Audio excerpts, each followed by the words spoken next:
Hello guys, good afternoon. Paano i-log out ang inyong Facebook account sa lahat ng device?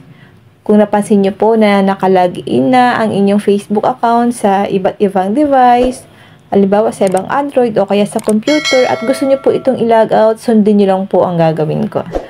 Open lang natin ang Facebook account natin. Click 3 lines. Click settings and privacy.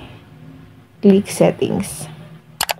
Click natin ang Meta Account Center. Click Password and Security. Click Where Your Login. Click natin yung account natin. Click Select Devices to log out. Lalabas dito kung saan nakalogin ang ating Facebook account. Para ma-delete yan, click nyo po itong box. Then, click nyo ang logout. Click log out.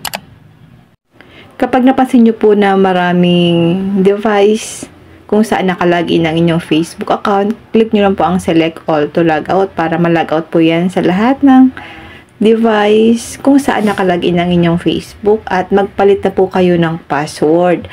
Baka po alam kung ano po ang password ng inyong Facebook account kaya po nalalagin po ito sa kanilang device or sa ibang device. O kaya naman po kung nakipag-login kayo sa ibang device at nakalimutan nyo po itong i-log out.